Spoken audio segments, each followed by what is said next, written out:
Hey there, it's Dean from Paperform, and today I'm so excited to share with you our new product, Papersign. Papersign's a whole new way to get documents signed online so that you can spend less time in email chains and more time doing the things that you love. I can't wait to show you through. Let's get started. So I'm going to show you just how easy it is to send a document out to be signed in Papersign. So when you first sign up, this is what you're going to see. This is the Papersign dashboard. You'll use this a lot later, but for right now, we're going to go up to the top right and just click New Document. So when we start creating a document in Papersign, we get presented with three options. We can create the entire document in Papersign. So this uses our enriched text editor. It's just like working in Word or Google Docs, and allows you to create a full document with all of the content of that document inside of Papersign. You could also just copy and paste in content from a Google Doc or a Word doc, or wherever you would like. The second option is you can copy an existing document. So if you've already sent documents out to be signed, this allows you to send that same document out to be signed again. You can obviously make changes to that document before you send it out. So that's great if you've got really standardized, consistent documents that you send a lot. The third option is uploading a PDF. So this allows you to bring a PDF and then mark it up to be signed and send that out. So I'm going to show you this option first. So I'm going to click and choose an example agreement. So this is an idea of what an agreement would be like inside of Papersign. So while that's uploading, we can fill in some information. We could change the document name. I'm just going to leave that for the moment. And we can also choose who's signing this document. So we get to put in the name and the email here. So by default, the person who's logged in will be the first signer. So I'm logged in as Pete Farmer. And I'm going to put in another signer on this document as well. So I'll put in Diony McPherson, who is my wife / co-founder. If we didn't want these signers, we can simply click that trash icon to remove them. If we want to change the signing order, so the order in which they sign the document, we can simply drag those up and down as well. You can add as many signers as you like. You can delete it and just have a single signer, totally fine. And I'm going to click Next. We get presented with some settings which you can change if you would like to. I'm going to leave those for the moment though, and go straight into the editor. So here in the editor, we have our example agreement, which is loading in. And this is a really simple agreement. We have some space between an agreement between company 1 and company 2 and executed on a date. And then if we scroll down to the second page, we have room for a signature and for a name and a date for both of the signers as well. So marking up an existing PDF is really, really straightforward. All we need to do is click where we would like to add a field, and we can choose a field to add.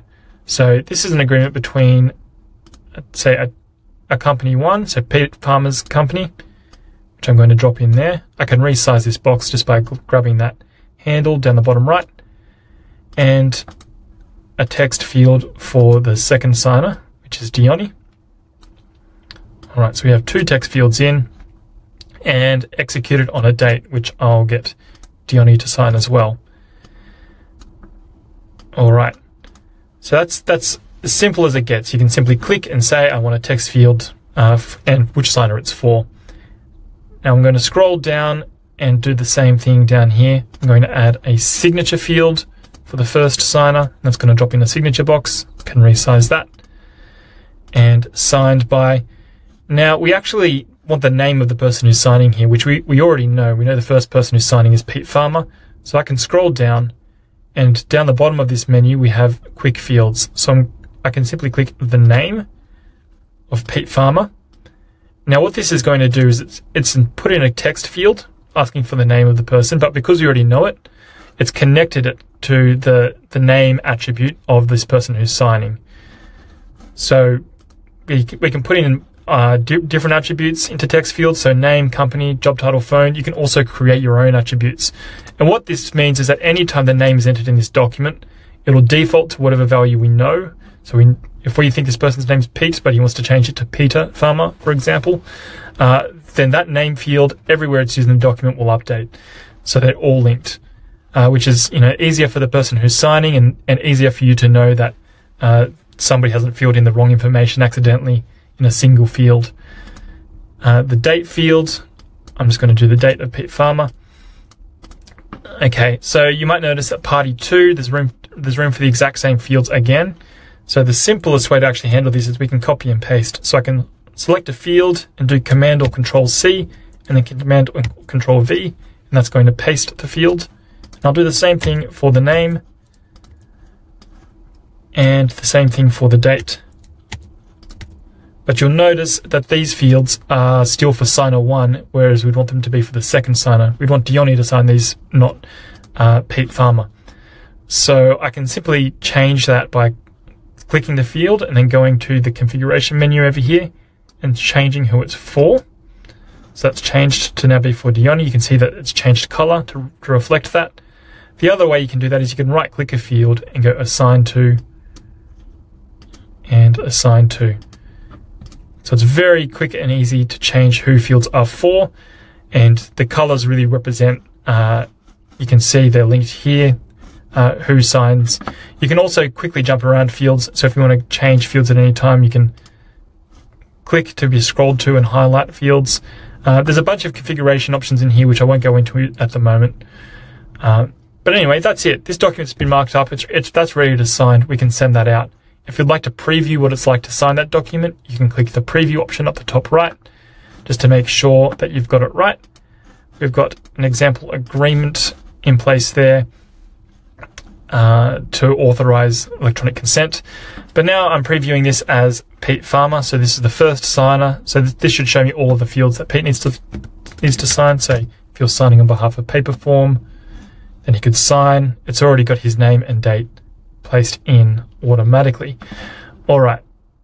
So when I'm happy with that document and I think it's ready to be signed, I can click send.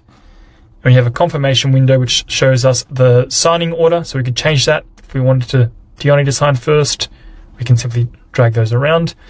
The configured behavior and whether we would like the document to expire or not. So you could send out a document with a fixed expiry date so that after that date, it can no longer be signed. I'm not going to do that for the moment though. So I'm going to click send and we'll get taken to this screen. So once the document's been sent out to be signed, it can't be changed. You can't go modifying a document while somebody's able to sign it. If you've made a mistake, you would need to cancel that document and send them a fresh one. So you can do that here. We can simply click cancel the request, or you can click edit, which is going to cancel that request and create a copy of it at the same time. But on this details page, we get presented with our signers, the settings as it's configured. We can also set the expiry or extend the expiry or remove the expiry after we've sent it out to be signed. And then under the actions movie, you can see activity as it happens. So you can see Pete Farmer has been notified to view the example agreement, but he hasn't opened it yet. And as people sign the document, so if you've got a long document that's got multiple signers, you might want to check that people have filled in the information correctly. So as soon as somebody's completed the document, you'll be able to see their responses under the preview as well. But at the moment, this is just blank. Once the document's been completed, you'll be able to also download the document from this screen. All right, so that's sent out to be signed. We can see that's in progress on our dashboard. So I'm going to show you how you can send out the exact same document, but using the rich editor inside of Papersign as well. So I'm going to go back to new document, and instead of uploading a PDF, I'm going to go create in Papersign. I'm going to add our second signer again. And I'm going to skip to the editor. So the editor is going to look and feel a little bit differently this time because we're starting from a blank editable page as opposed to having uploaded an existing PDF. You can, of course, mix and match those two types however you would like by clicking this Add Page button and choosing a new editable page or from PDF. So you don't need to use just one or the other. You can add editable pages and PDF pages all within the same document. That's totally fine. So on the new line in an editable page to add content, we can simply click and type, which is great. We obviously might want to do some more fancy things like add headings by selecting that content and choosing H1 or H2. So I might say this is an agreement as a H1 to get started. And of course we can copy and paste in content from elsewhere. So I'm going to go to the original Google Doc from the PDF that we just sent out to be signed. This is where it came from. And I'm going to copy that content and I'm going to come back and paste it. And we're going to send out the exact same document to be signed again. All right, so we have this as an agreement. Now, to mark up fields in an editable page, we can't just click on the page and use a drop-down menu like we do on a PDF page. But what we do is we can go to the place we would like to add a field, and we can use slash commands. So if I press /, then we see a very familiar looking menu. We have fields, our content, we can add tables or images into editable pages, and our quick fields. So I'm going to add a text field for Pete Farmer, and the field is inserted right in line with the content. Again, I'm going to add a text field for the second signer, and I'm going to add a date field for the second signer too.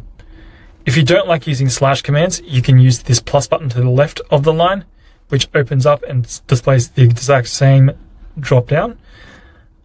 So if we scroll down here to party 1, we're going to add a signature field, and I'll use the plus button to show you how that works. So I can click plus, signature, Pete Farmer.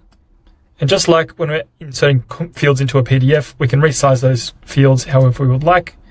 So signed by, and we're going to go, you can use a quick field for the name of Pete Farmer and the date for Pete Farmer 2. Now, just like when we marked up the PDF, we might want to just copy and paste this content. And because this is all rich content, we can simply select and highlight the content we would like to copy and paste. I'm going to delete that and paste copies in. And then we can reassign these fields to the correct signer in exactly the same way. We can click and use the drop-down menu under the configuration, or we can right-click and go assign to the right person there. All right. When we're happy with that, we could send that out to be signed. And you also have complete control over the theming of the document. So we can go up to theme, and we can change all the typography, for example. So if we wanted to change the entire document to a different font, then we can do that. And you can also change all of these groups of typography separately as well. So if you want your headings to be, say, a different font to the rest of the content, then you can do that. And you can control all kinds of things like the font weight and the line height, the spacing and the color, however you'd like. You don't have to also use A4 pages. You can change the page setup if you would like to send a different shaped size page. You can do that as well. When we're happy with the document, we can simply preview it just like we did with the PDF, or we can click send and send it out to be signed. So that's it. That's how you can use Papersign to either mark up an existing PDF and send it out to be signed, or create a document from scratch inside of Papersign. This is just the tip of the iceberg. There's so much cool stuff inside of Papersign I'd love to show you, and we'll get into very soon. Thanks for watching. Let us know what you think, and have a great day.